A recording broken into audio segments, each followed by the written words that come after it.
right, you all know we're working on Brotherhood this month, and we started with ourselves last week, which was fun, right? Yes. Did everybody remember to feed yourself by Wednesday? Yes. Okay. All right, good. Brotherhood is really about finding a common bond that connects us. It unites us and helps us find that peace. Consciousness of our own thoughts was what we worked on last week, becoming aware of what we are feeling, what we're feeling, what keeps us from harmony within.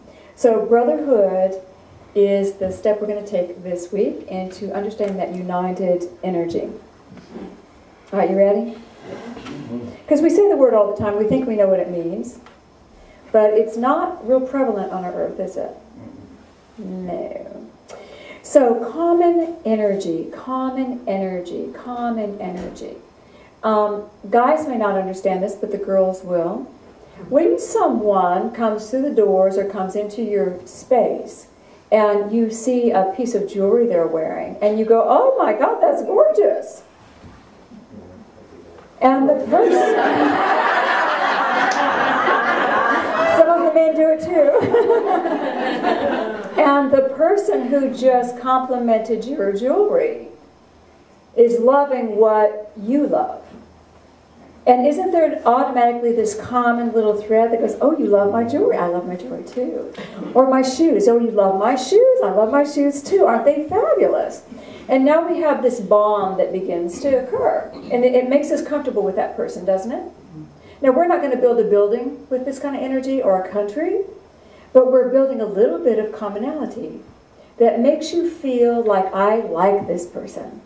We have some energy that we can share. We do little things like this all the time.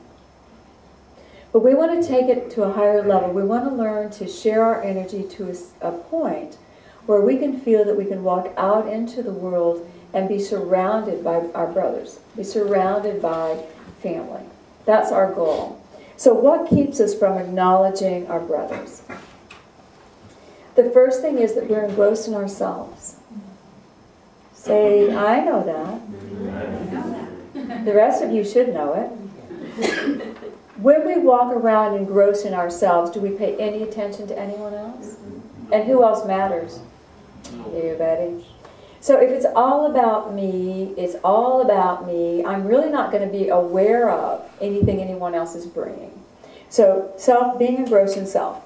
The other thing that keeps us from brotherhood is fear of acceptance. We have this fear that if we show anyone who we really are, that they won't accept us because we really don't accept us. And it's just this whole thing of acceptance. Outer referral, outer reference.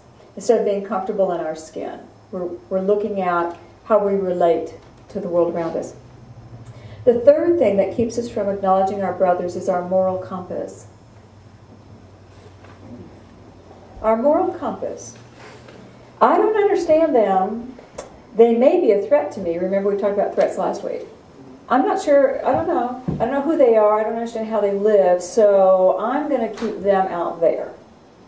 Because my little moral thing is saying, I don't think so. With me? Everybody clear on those three parts? Can you own part of them? Can you own part of all three of them? Okay. So, we are having a beautiful concert in September. It's the End of Time as We Know It concert. It's this beautiful, great idea that Spirit's given to us to celebrate this transition into a new era. Everyone's concerned about the 2012 or December 21st, 2012, where the Mayan calendar ends. And there's going to be some fear building around that. So we're just going to celebrate that sucker in. We're going to say, end of time as we know it, let's create something new. So, and it's about going into a new space that we haven't known yet as a people. So we're planning this great concert. So we had our first committee meetings. And I was thrilled at people that joined up and said, oh, I'll help. So we had our food committee and our marketing committee and our management committee. And the musicians were the people that I got to play with. So in the musicians committee meeting, We are blessed to have a lot of musicians in this church. Y'all, I hope you've realized this. They're so talented. And so, not everybody knew everybody in the musicians meeting. But so everybody came, and I think we probably had 15 people or more. And everybody started sharing, everybody started chatting, everybody's laughing, everybody's communing, everybody's loving each other, everybody is sharing. Common thread. All musicians. They love music. I wasn't a musician, but I love music. Common thread, we love music, and we're here to do something good for the church. What if we had put on our moral compasses? Before I listen to what you have to say, Mr. Musician, let me see your history. You know, musicians have interesting histories. Yeah. You do too. But what if we looked at each other and said, I don't know about you. I don't know if I'm going to value what you're saying until you pass my moral checklist. What would we have gotten accomplished? Nothing. How much bonding could have occurred? None. But when we came together and said, yeah, everybody's throwing in, we're loving this, we're giving of our energy, what ended was a group of family. What began might have been people who were not really connected or didn't know each other well. And when we left and everybody walked out the door, how much did we know about the lifestyle of the people? None. Because it doesn't matter.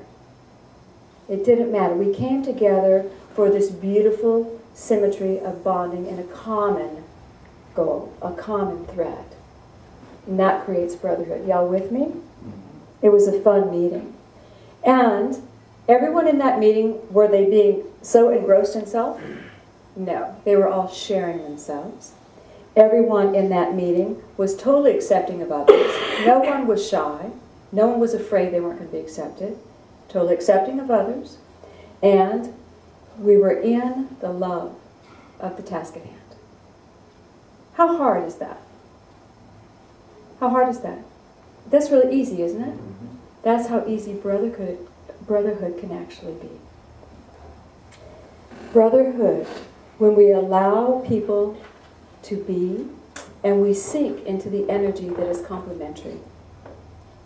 All right. The moral compass, let me talk to you about it for a moment. My moral compass, your moral compass, is simply this: how I choose to live and the values I live by. How I choose to live and the values I live by. And it's okay to have that. We're supposed to have that. But when I look at you and I say to you, you are not living by how I choose to live, is that fair to you? Don't I immediately separate from you? All right. When we team to accomplish something, our focus goes to the goal, like we just talked about with the music committee. We look at what people bring, we move to make something happen. But even then, let's take our little music committee. Let's say that we all came together and then we got to know each other personally a little bit more. And what if, I don't know, can't think of anything of our committee, but what if they knew something about me now? Something that was not acceptable to them in my history and something I might have said and done. I will tell you this, virtually none of us can run for political office unless we lie about our 20s. If you lie about your 20s, you're going to be okay. So we all have stuff. Or if you're not yet 20. Or if you're not yet 20. We all have stuff that would be interesting. I could tell you stories that would knock me down several pegs in your mind. So I'm not going to. But do you see? We all have stuff. What if our little committee had gotten into some of Cindy's history and started going,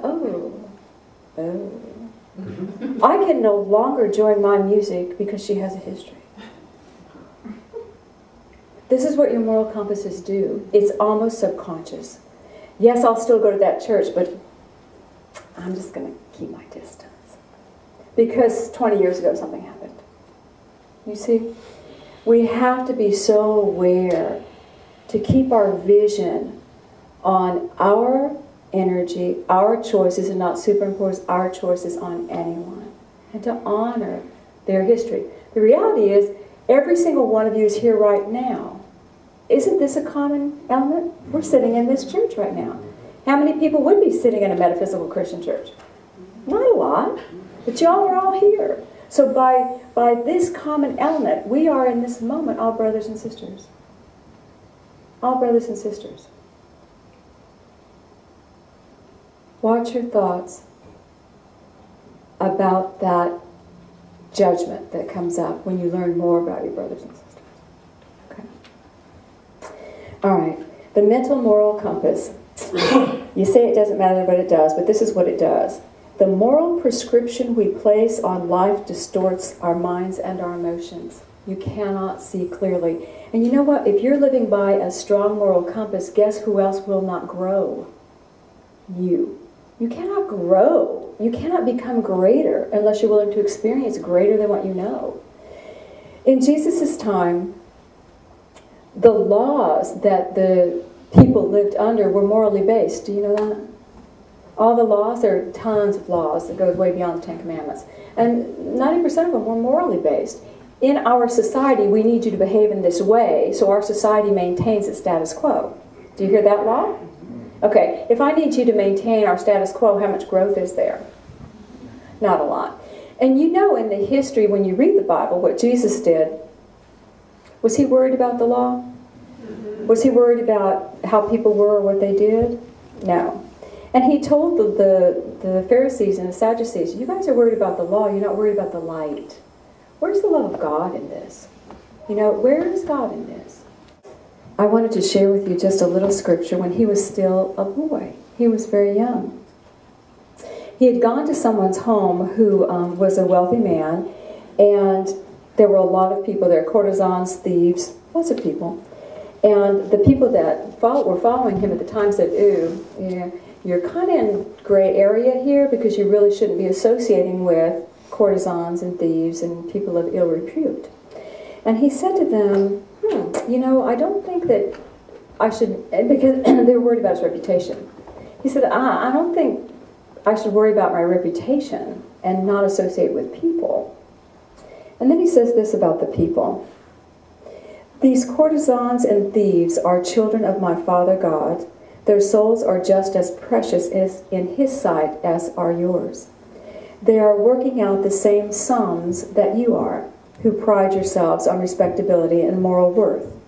Some of them have solved much harder sums than you have solved, you men who look at them with scorn. We don't know why someone walks the path they walk, but he was saying they're learning lessons. These people are learning very difficult lessons that a life of wealth and ease may not provide. And they're working very hard. And respectability and moral fortitude may not be the lesson they need. They may need to learn something deeper about life. He always shared this with everyone. He ate and fed anyone who was receptive to him. He went wherever he was invited and shared whatever he had to offer. And he honored the people no matter where they were. And you know, when you look at people's life journeys, when we start sharing with one another and we say, yeah, this and this and that and that, you know what you're really just seeing? You're seeing their course of study on this planet. You're seeing what they signed up for. I came here to learn this lesson and I chose this path to do it. And you can look at them and say, whoa, not my choice, but good for you. And I'm still stuck in it. Whoa, not my choice, but good for you. You see, people will look at your life journey and they don't like it much either. People look at my life journey and they don't like it much. You know what they say to me? You work way too hard. I do not like your life journey. You work way too hard. You know? But it's mine. It's how I'm learning. It's how I'm growing. When we really look at each individual, we would not have created for them difficulties, challenges, or pain. They did that.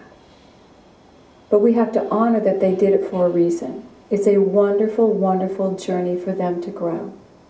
Are y'all hearing me? Okay.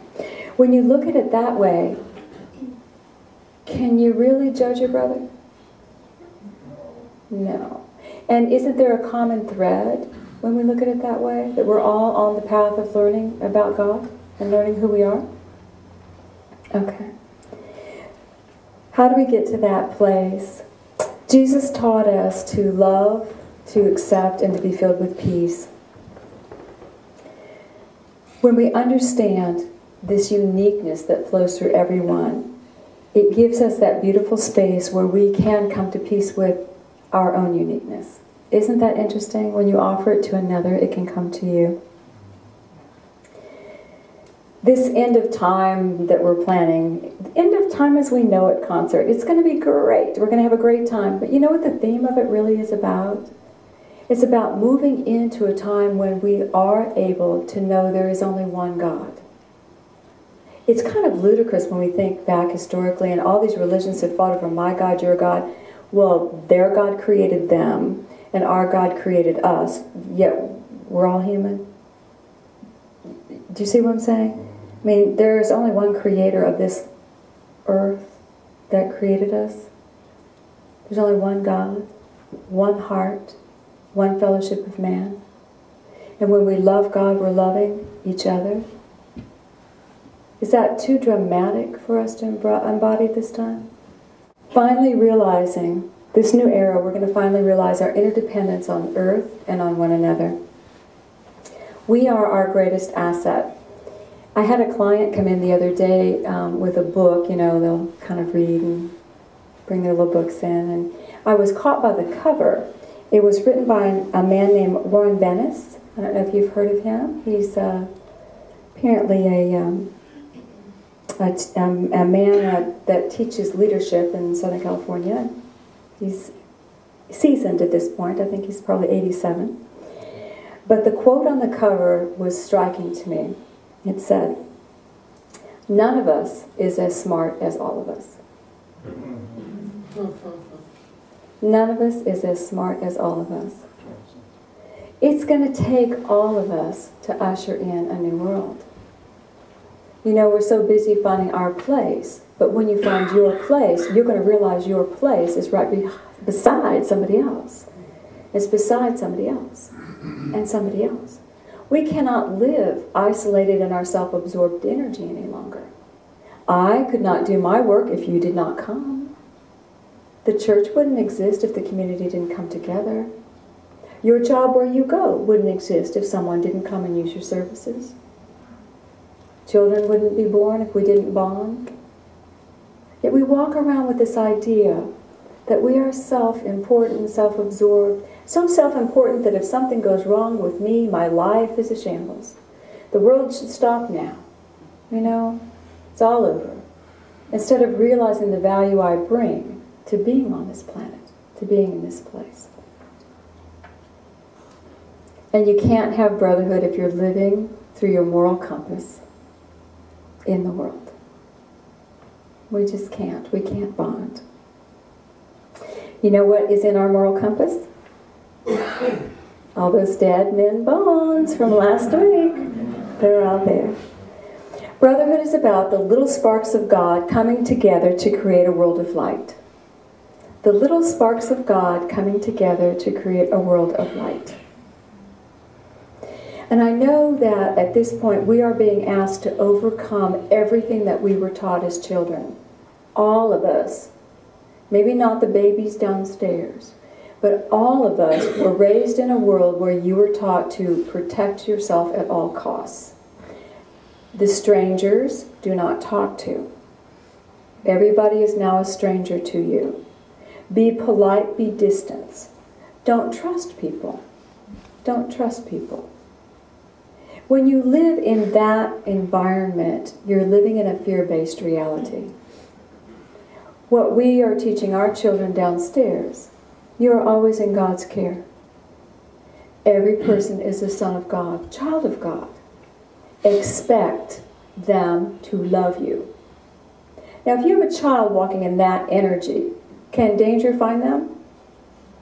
No, because they're expecting love. They will draw love like a little magnet. They will draw love like a magnet. And it's a tough, tough mindset to get out of. It's a tough, tough mindset for us to lift into. This mindset that love has more power than fear. That God is the greater power than mankind. We have stories upon stories upon stories upon stories where individuals are being challenged in a moment by a force that is greater than they can possibly fight, and it's in their face, and it's presenting a potential annihilation in that moment. They are facing death at the hands of their brother, and they turn to God and they say, don't protect me. They don't say protect me, they don't say defend me, they say, God, let there be love. And the energy dissipates. The energy dissipates. It's so deep, this fear of our fellow man. And we have to replace it with love. So deep. Are y'all feeling it? Stories and stories and stories. Okay, I'll share one.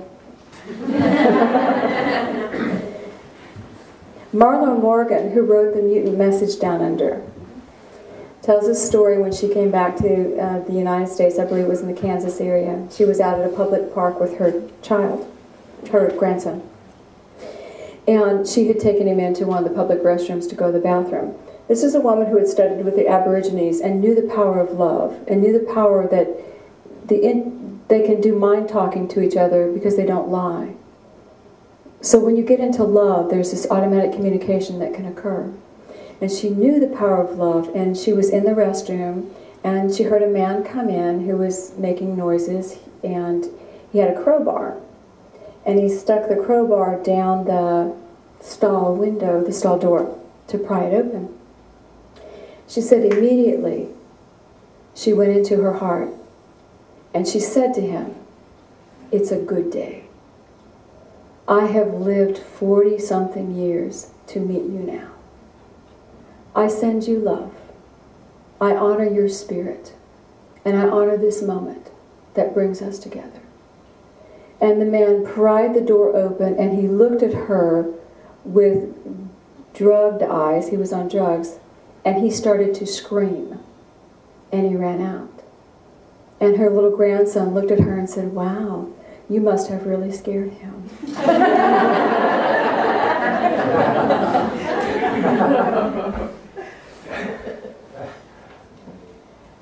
He faced love.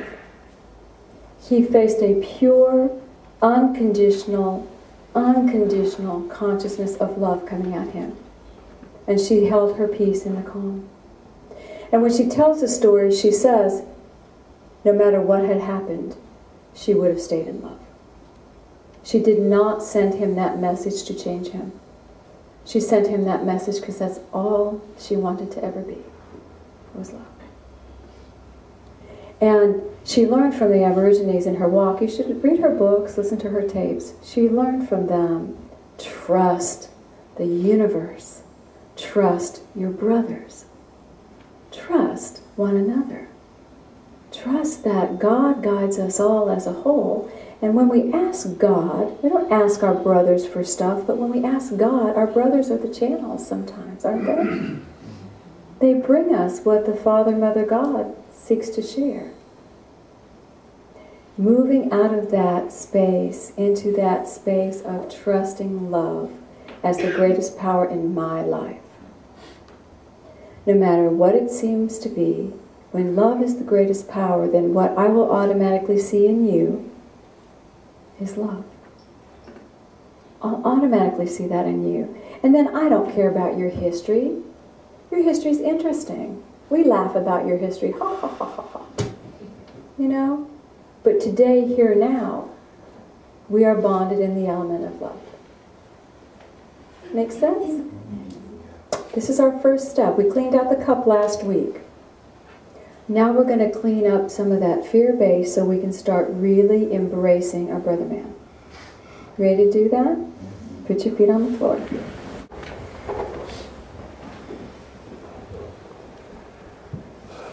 Just take a breath and feel that beautiful love of God coming over you.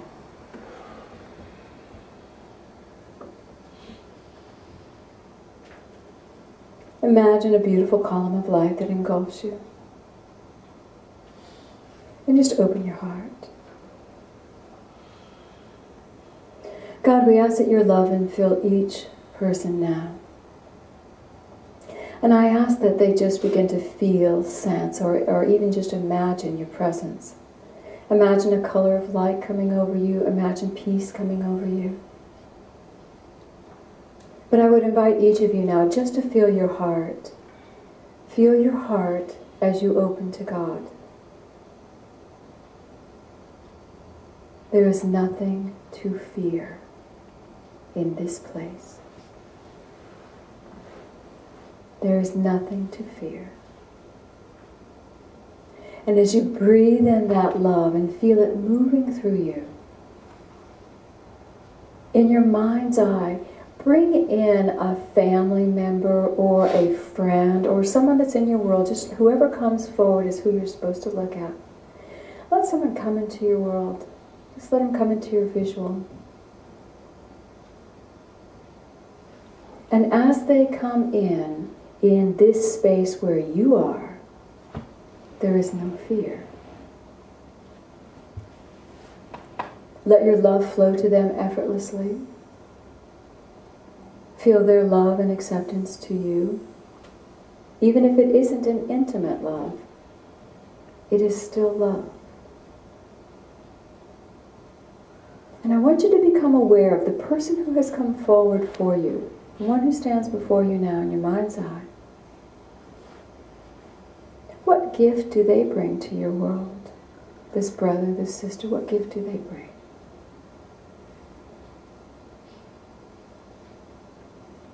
I want you to look at it.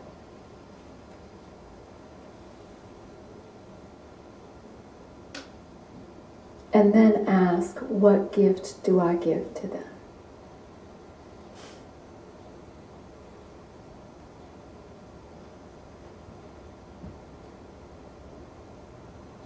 And just become aware. And for a moment, just let your love begin to join with one another and feel the exchange of the gifts. Effortlessly and easily, you are giving, you are accepting, and you don't see them as anything but a child of God. Thank them for coming. Take a breath and let them go. And feel that love just engulfing you all the more now. Feel the peace.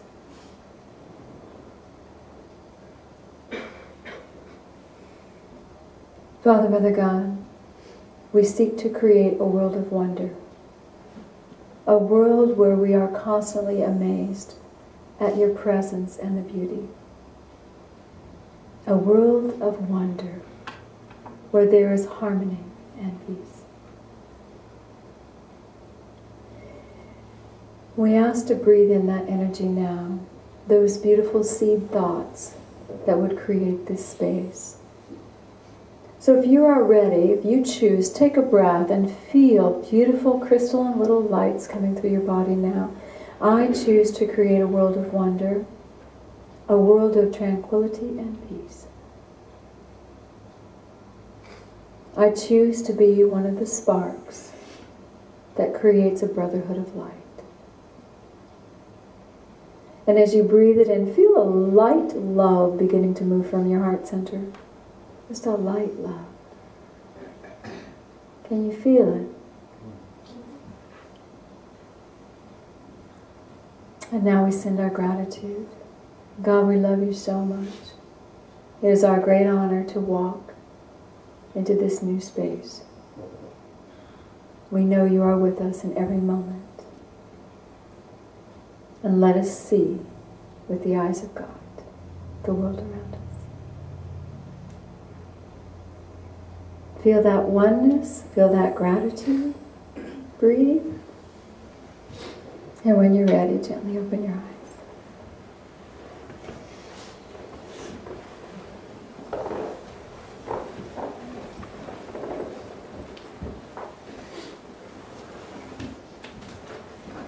Brotherhood is about all the little sparks of God coming together to create a world of light.